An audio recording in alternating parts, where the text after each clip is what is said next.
Salam dan semangat bergerak bagi seluruh guru di Indonesia.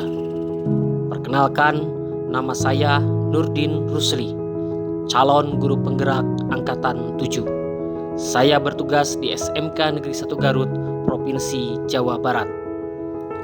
Dalam rangka program pendidikan guru penggerak, pada kesempatan ini saya akan memaparkan kesimpulan dan refleksi pemikiran Ki Hajar Dewantara yang merupakan tugas 1.1.A.8, yaitu koneksi antar materi.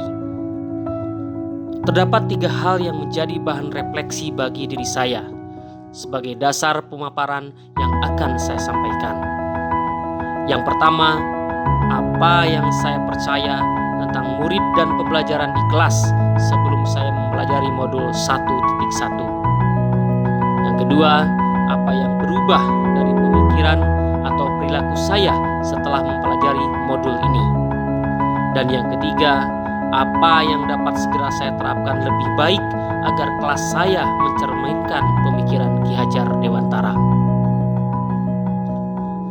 Sebelum saya mempelajari modul 1.1, yaitu tentang refleksi filosofi pendidikan nasional Ki Hajar Dewantara, saya menganggap bahwa pendidikan itu adalah hanya sebuah transfer materi dari seorang pendidik kepada peserta didiknya.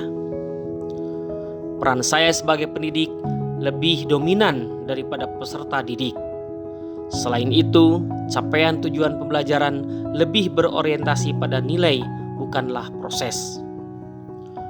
Proses pembelajaran yang saya lakukan banyak menuntut peserta didik untuk menyelesaikan tugas agar segera mendapatkan nilai, tanpa melihat bagaimana proses pengerjaan tugas tersebut.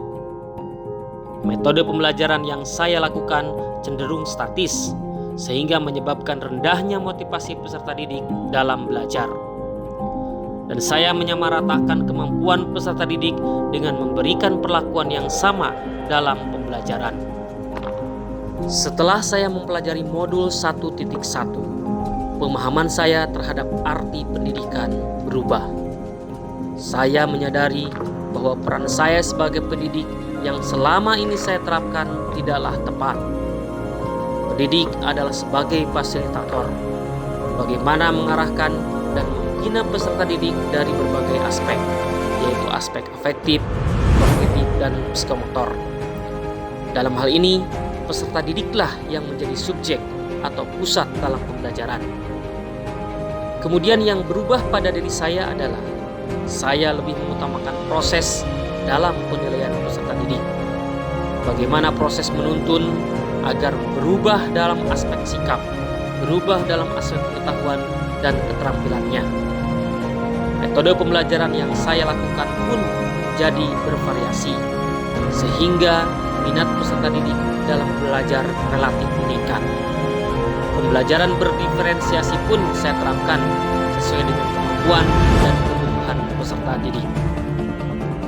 Agar proses pembelajaran yang saya lakukan mencerminkan pemikiran Ki Hajar Dewantara, maka saya harus merubah paradigma pendidikan agar menjadi lebih baik.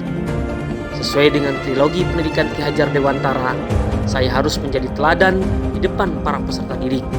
Saya harus menjadi pembimbing, pengarah, serta pembina bagi peserta didik. Dan saya harus menjadi pendorong, penyemangat dalam menyukseskan capaian serta harapan yang peserta didik inginkan.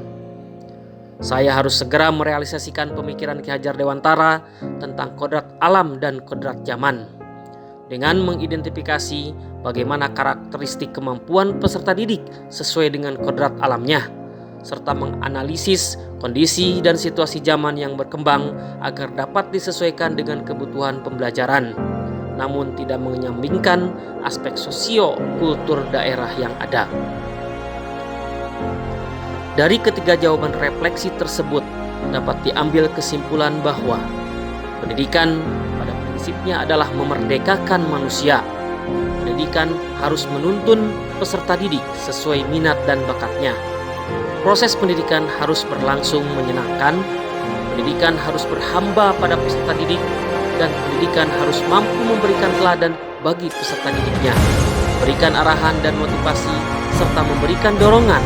Ing ngarso sungtulodo, ing madia mangun karso tutpuri handayani.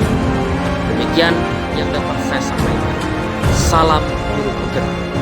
Guru penggerak selalu tergerak, bergerak, dan